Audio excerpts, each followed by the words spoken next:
And here are my college football playoff quarterfinal predictions. I mean, we have a lot of games where all of them are going to be competitive. I'm expecting these games to be close. Some of these games may be a blowout, but it is what it is. I think this new format for college football, it works. It will be fixed. It will be, dialed in a little bit. But this season, for the first year, it worked. All the teams that made it this season deserve to be there. But regardless, let's get straight into the predictions. Starting off with Texas versus Arizona State. I think when I look at this team, you have a Texas team whose offense has a very high ceiling, who can play very well some games. And then you have the defense, who are also one of the top defenses in college football.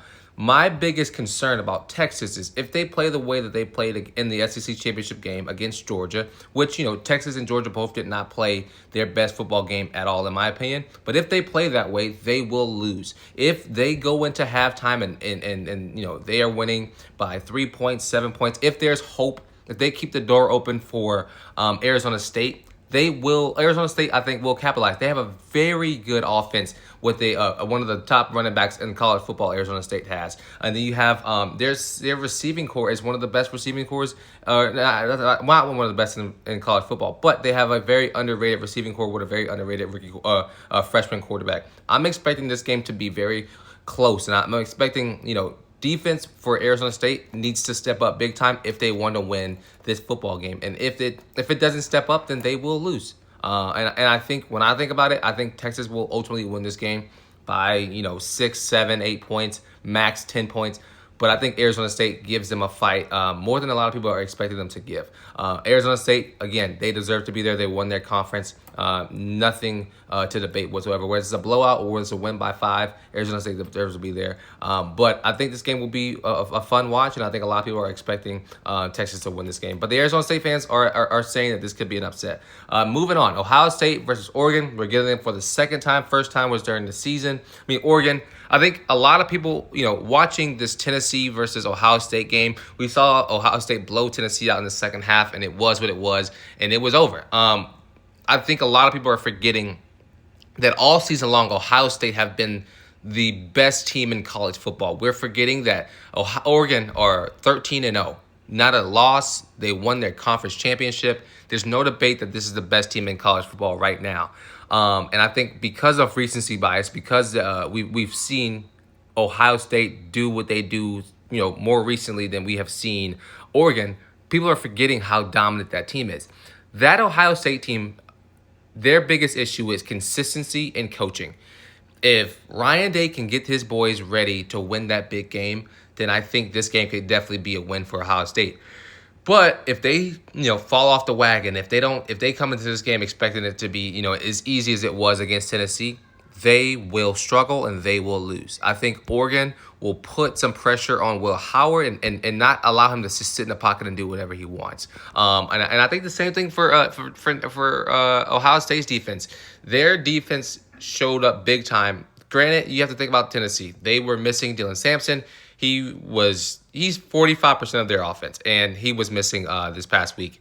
And so I expect this to be another step up.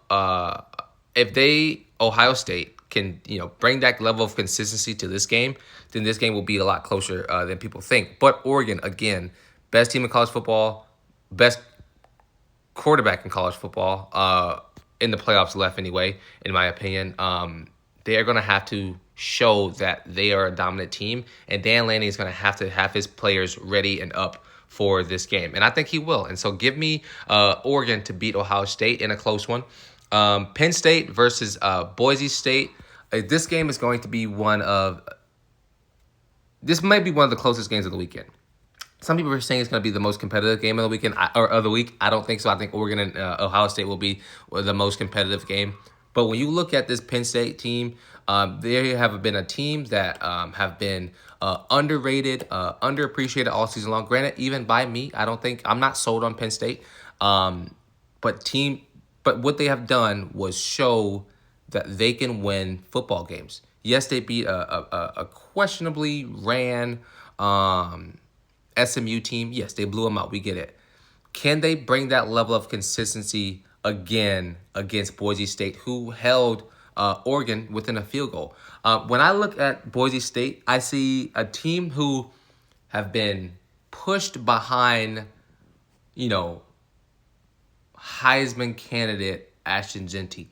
I think this team is more than just Ashton Genty. I think they have a good offense. They have a good defense. They are a team that if you only look out or try to play against Ashton Genty, then you will get beat because the rest of their team they're a good football team. I'm personally expecting them to lose. I think Boise State they are going to lose this football game, but this game will be closer than people think. Penn State needs to go out there, take care of business, put some pressure on their quarterback, and make Boise State make bad decisions, make them make mistakes, make them turn over the ball.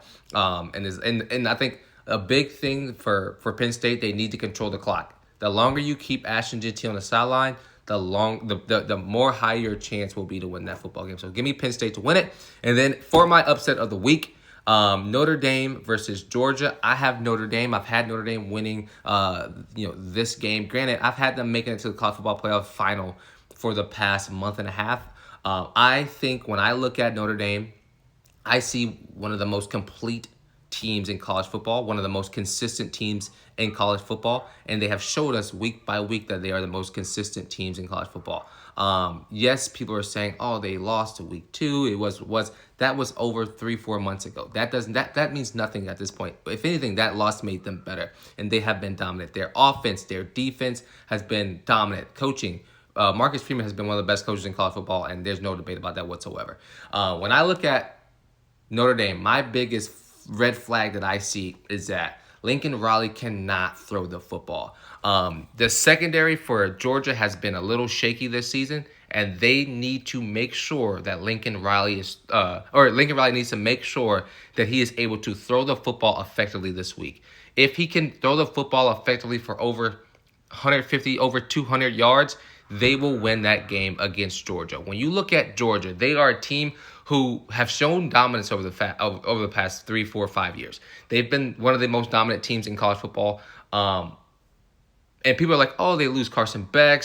Gunnar Stockton's going to be their quarterback. He's blah, blah, blah. I think you go from one mediocre quarterback to another. I don't think Carson Beck was the end-all, be-all. And I don't think Gunnar Stockton's going to be that guy either.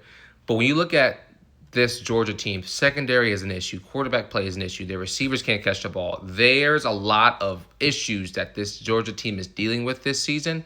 And so this is the best time for a team to knock them off their rocks. And this is the best time for a team to beat them is right now. And if Notre Dame does not take advantage of this, if they allow Georgia to have their way with them, they will lose this game by a lot. But I don't think that'll happen. I'm going to take Notre Dame to beat Georgia. Yes, Kirby Smart is the best coach left in these playoffs, but I think that won't be enough to win this football game. Let me know what y'all think down below in the comments. And who do y'all think will win the college football playoffs and who will win inside of the quarterfinals?